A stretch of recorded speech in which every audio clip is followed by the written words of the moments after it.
በስመ አብ ወወልድ ወመንፈስ ቅዱስ አሐዱ አምላክ አሜን። ኢየሱስ ድማ መሊሱ ከም ዝበሎ ንስኻ መምህር እስራኤል ኢኻ ነዚ ነገር ዶ ይትፈልጥን? ብሓቂ ብሓቂ እብለካ ኣለኹ እንፈልጦ ንዛረብ ዝረኣናዮ እውን ንምስክር ኣለና። ነዚ ምስክርና ግና ኣይትቕበልዎን ኢኹም። ናይ ምድሪ ነገር ነጊረኩም ካብ ዘይተኣምኑሲ ናይ ሰማይ ነገር እንተነገርኩኹም ግዳ ከመይ ጌርኩም ክትኣምኑ? ብጀካ ነቲ ካብ ሰማይ ዝወረደ ወዲ ሰብ ናብ ሰማይ ዝዓረገ ሓደ እኳ የልቦን። ብኡ ዝኣምን ዘበለ ኩሉ ናይ ዘለዓለም ሕይወት ምእንቲ ክረክብ እምበር ከይጠፍእሲ ከምቲ ሙሴ በረኻ ንተመን ዝሰቐሎ ወዲ ሰብ ድማ ከምኡ ክስቀል ይግባእ እዩ። በቲ ሓደ ወዱ ዝኣመነ ዘበለ ኩሉ ናይ ዘለዓለም ሕይወት ምእንቲ ክረክብ እምበር ከይጠፍእሲ ኣምላኽ ንወዱ በጃ ክህብ ክሳዕ ክንድዚ ንዓለም ኣፍቀሮ። ምኽንያቱ ኣምላኽ ንወዱ ናብ ዓለም ዝለኣኾ ዓለም ብኡ ምእንቲ ክድሕን እምበር ንዓለም ክፈርድ ኢሉ ይኮነን። እቲ ብኡ ዝኣምን ኣይክፍርዶን እዩ። እቲ ብኡ ዘይኣምን ግና ብሓደ ወዲ ኣምላኽ ስለ ዘይኣመነ ድሮ ተፈሪድዎ እዩ። እቲ ፍርዲ ከዓ እዚ እዩ፣ ብርሃን ናብ ዓለም መጸ፣ ደቂ ሰብ ግና ግብሮም ክፉእ ስለ ዝኾነ ካብ ብርሃን ጸልማት ፈተው። ምኽንያቱ እቲ ክፉእ ዝገብር ዘበለ ኩሉ ነቲ ግብሩ ምእንቲ ኸይግለጽ ብርሃን ይጸልእ እምበር ናብ ብርሃን ኣይመጽእን እዩ። እቲ ሓቂ ዝገብር ግና ከም ትእዛዘ ኣምላኽ ስለ ዝገበረ እቲ ግብሩ ምእንቲ ክግለጽ ናብ ብርሃን እዩ ዝመጽእ። በረኸት ኣምላኹ ንቅዱስ ዮሐንስ ወንጌላዊ ኣብ ልዕሊ ኩላትና ይሕደር ኣሜን። ካብዚ ሎም መዓንቲ ሰማዕናዮ ናይ እግዚኣብሔር ቅዱስ ቃል ቅዱስ ያሬድ ክገልጽ እንከሎ ዘወረደ እምላኢሉ ዘይሃዩለ ኩሉ እግዚአ ኩሉ ኣይሁድ ሰቀሉ። ነቲ እግዚአ ኩሉ ነቲ ብቓሉ ዘድሕን ነቲ ካብ ሰማያ ሰማያት ዝወረደ ኣይሁድ ሰቐልዎ።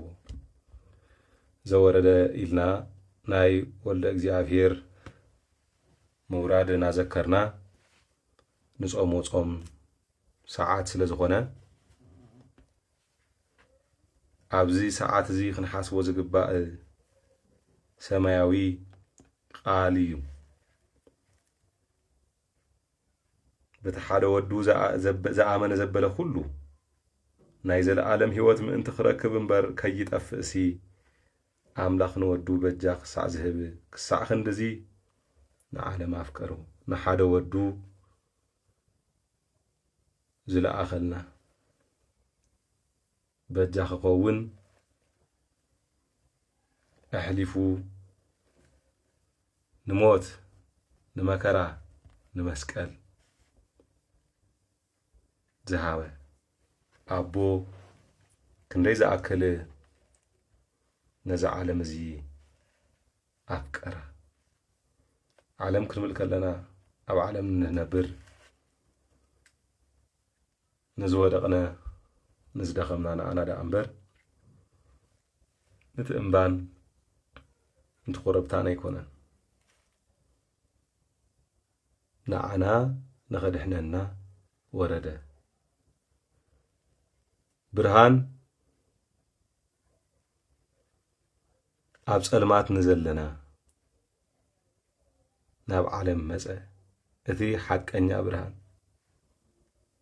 ነገር ግን እቲ ሓቀኛ ብርሃን እንተመጸ እኳ ደቂ ሰባት ግን ግብሮም ክፉእ ስለ ዝኾነ ካብ ብርሃን ጸልማት ፈተው። ካብቲ ነቲ ሓቀኛ ብርሃን ንክርስቶስ ንበርባን መረጹ።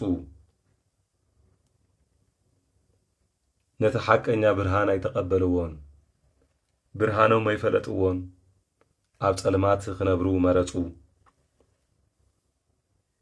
ከመይሲ ብርሃን ነቲ ጸልማት ከም ዝቕንጥጦ ግብሮም ተቐንጢጡ ተገሊጹ ክረአ ስለ ዘይፈተው ነቲ ብርሃን ገፊዖም እናዳፍኡ ናብ ቀራንዮ ውፅኦም ሰቐልዎ። ኣብዚ ናይ ቀራንዮ ጉዕዞ ናሓስቦ ቀዳማይ ነገር ልዕሊ ኩሉ ወለ እግዚኣብሔር ንዓና ክብል ካብ ሰማያት ምውራዱ እዩ። ሓደ ካሊእ ምኽንያት የሉሉን። ንዝወደቐ ስብእናና ንዝቐደመ ክብርና ክምልሰልና ስለ ዝፈተወ ደኣ እምበር ካሊእ ዕላማ ይነበሮን። ቃል ኪዳኑ ከጽንዕ ነቲ ዝወደቐ ኣዳም ነቲ ዝሓዘነ ኣዳም ከተንስእ ካብ ማእሰርቲ ኃጢአት ክፈትሐና ካብ ጸልማት እውን ከድሕነና እቲ ናይ ሓቂ ብርሃን ናባና ወረደ። ነገር ግን ንሕና ደቂ ሰባት ዝሓረናዮ ነገር ብርሃን ኣይነበረን፣ ጸልማት። ነቲ ዝተውሃበና ነጻነት ነቲ ዝተውሃበና ክብሪ ኒዕቕና ኣቃሊልና ጸልማት ዝመረጽና ኃጢአት ምምራጽ ንጸልማት ምምራጽ እዩ። ግብረ እከይ ምምራጽ ንጸልማት ምምራጽ እዩ። ንብርሃን ምምራጽ ንጽድቂ ምምራጽ እዩ። ንብርሃን ምምራጽ ንክርስቶስ ምምራጽ እዩ። ንክርስቶስ ዝመረጸ ብብርሃን ንኽመላለስ ዝመረጸ እዩ። ብጽድቂ ክመላለስ ዝመረጸ እዩ። ዝተሓበ ዝተሸፈነ ድማ የብሉን፣ ኩሉ ግልጽ እዩ። ከመይሲ ብርሃንኩም ኣብ ቅድሚ ሰባት ይብራህ ክብል ባዕሉ እቲ ፍጹም ዝኾነ ብርሃን መስኪርልና እዩ።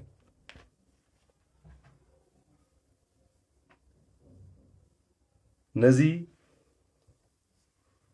ብርሃን ምምራጽን ነዚ ጸልማት ምምራጽን ድልየት እዩ ዝውስኖ፣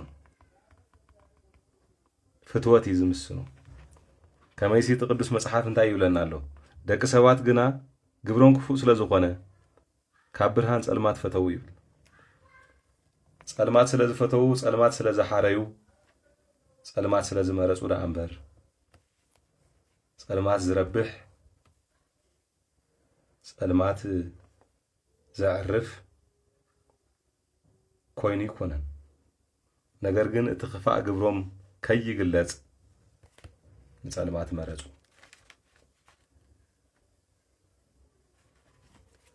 ጸልማትን ብርሃንን መጻርርቲ እዮም።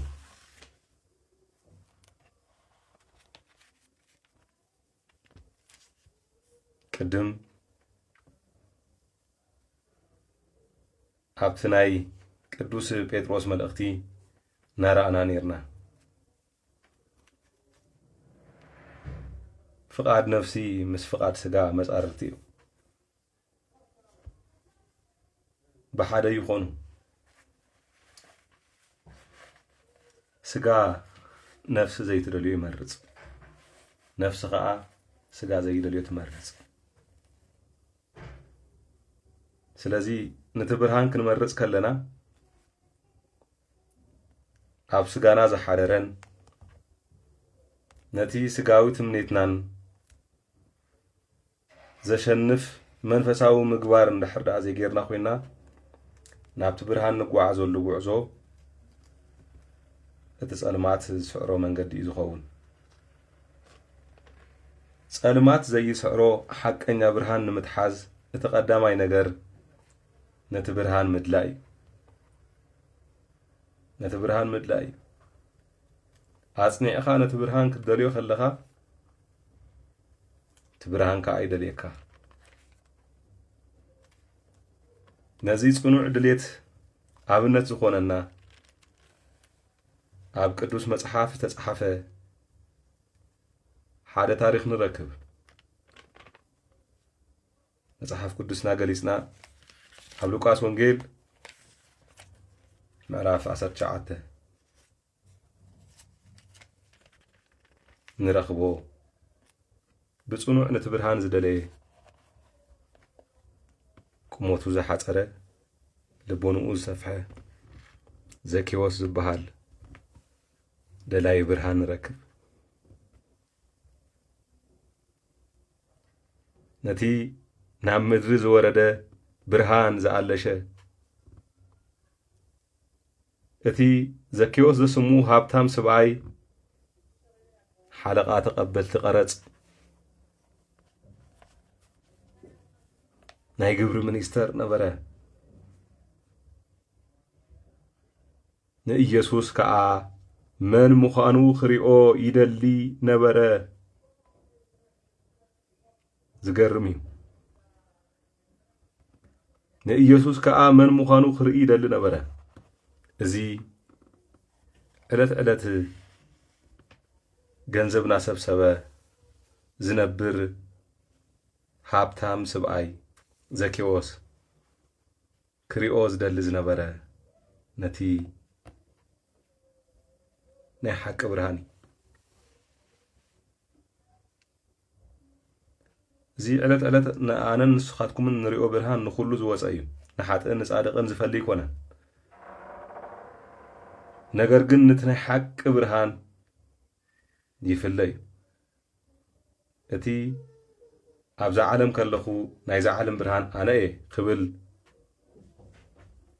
ዝነገረና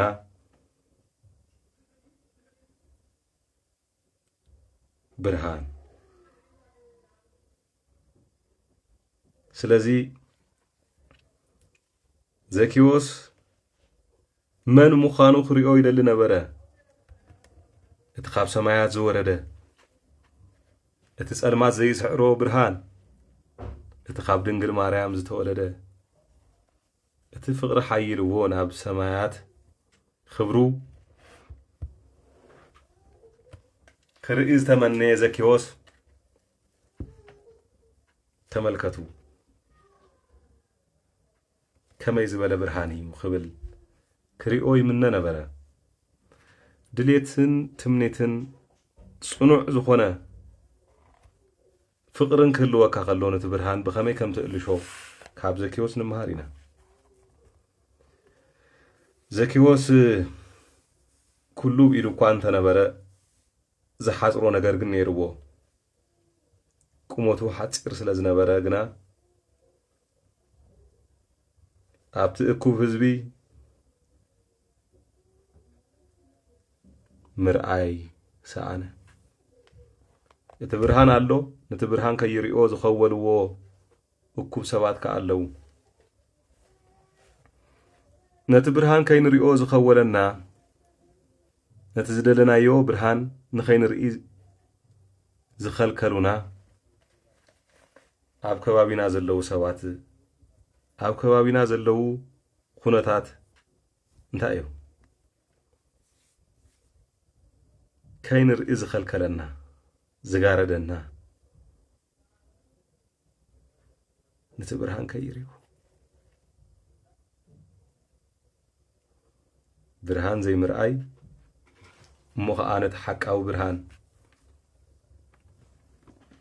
ንክርስቶስ ዘይምርኣይ ክንደይ ዝኣክል ከቢድ ምዃኑ ንመልከት።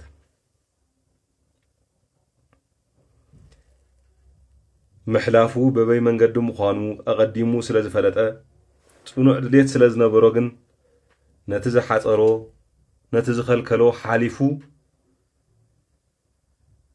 ክርኢ ዝቆረፀ ዝወሰነ ስለ ዝነበረ ዘኬዎስ ናብ ሳግላ ደየበ። ቁመት ክውሰኸሉ ንጎይትኡ ክርኢ ነቲ ብርሃን ክሪኦ ሰባት ከልኪሎሞ እሱ ግን ናብ ሳግላ ወፀ። ቅንዒሉ ክሪኦ ዘይከኣሎ ጎይትኡ ግን ጎይትኡ ንዕዑ ቅንዒሉ ክሪኦ ገበረ ብተግባሩ ብድልየቱ እቲ ብርሃን ክትሪኦ ጽኑዕ ድልየት ምስ ዝህልወካ እቲ ብርሃን ከዓ ንኣኻ ክረኽበካ እዩ ዝቐርበካ ዘኬዎስ ንጎይትኡ ክርኢ ፈተወ በቲ ቁመቱ ምኽንያት ቅንዒሉ ንጎይትኡ ክርኢ ከኣለን ነገር ግን ጎይትኡ ንኡ ቅንዒሉ ክሪኦ ዝገብር ተግባር ፈጸመ ናብ ሳግላ ደየበ ጎይታ ድማ እቲ ናይ ሓቂ ብርሃን ኣንቃዕሪሩ ጠሚቱ ይብለና ቅዱስ መጽሓፍ ኣብ ፍቕዲ 5 ዘኬዎስ ሎሚ ኣብ ቤትካ ክውዕል ይግባአኒ እሞ ንዓ ቀልጢፍካ ውረድ በሎ እሱ ዝደለየ ንጎይትኡ ክሪኦ እምበር ኣብ ቤቱ ክውዕል መኣዝ ሓሰበ ነገር ግን ኣንኢስና ክንድምኖ ከለና ኣብዚ ሕምሃብ ልማዱ እሞ ንዓ ውረድ ፈጢንካ ውረድ ድሌትካ ባህግኻ ርእዮ ኣለኹ እስኻ ክትርእየኒ ከም ዝደለኻ ኣነ እውን ክርእየካ ምሳኻ ኸ ክውዕል ደልየ ኣለኹ ዝግባአኒ እሱ እዩ ግቡእ እሱ እዩ ጽኑዕ ድሌትካ ርእዮ ኣለኹ ኣነ ዘኬዎስ ንዓ ውረድ ፈጢንካ ውረድ ኣብ ቤትካ ክውዕል ይግባአኒ በለው ኣብ ቤትና መኣዚ ዝውዕል መድኃኔ ዓለም ኢየሱስ ክርስቶስ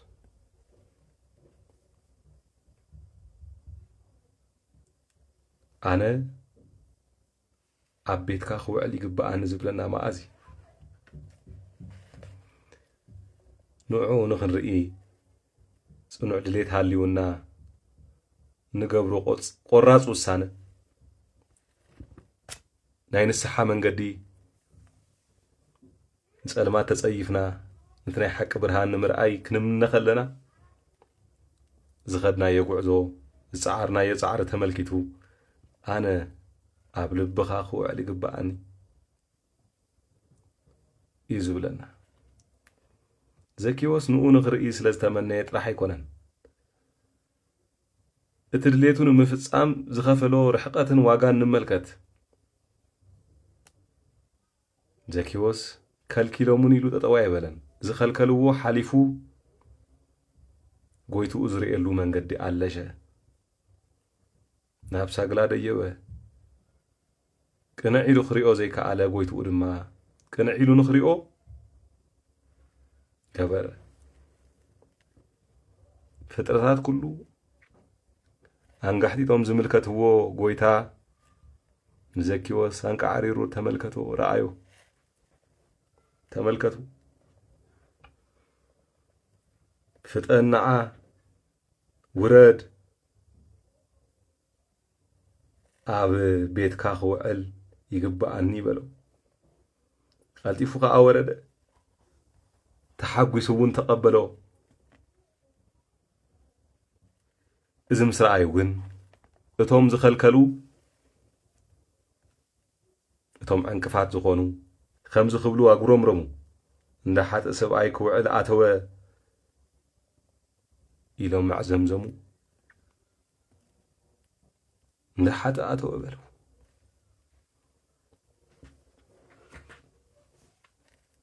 ጎይታ ግን ከም ዝኽብል ተናገረው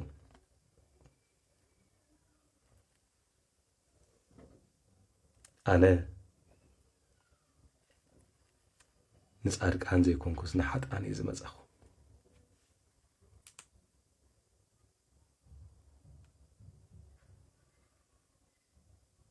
ንመን እዩ ዝመጸ ንዓይን ንኣኻትኩምን ብሓጢኣት ንዝወደቕና ንዝሓመመ ደኣዩ ዶክተር ዘድልዮ እምበር ሓኪም ዘድልዮ እምበር ንበዓል ጥዕና ኣይኮነን ምግቢ ዘድልዮ ደኣ ንዝጠመየ እምበር ንዝጸገበ ይኮነን። ህብስተ ሕይወት ክርስቶስ ካብ ሰማይ ዝወረደ እንጀራ ንዓና ንዝጸማዕና ንዝጠመና የድልየና።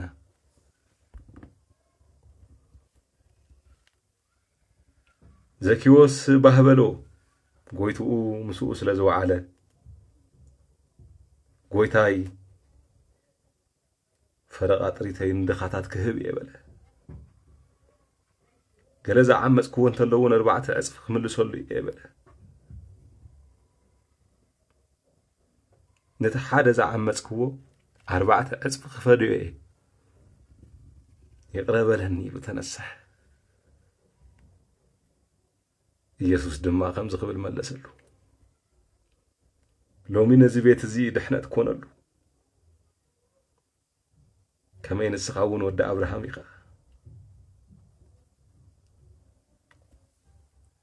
ኣነ ዝጠፍኡ ክደልን ከድሕነን እየ ዝመጻኹ፣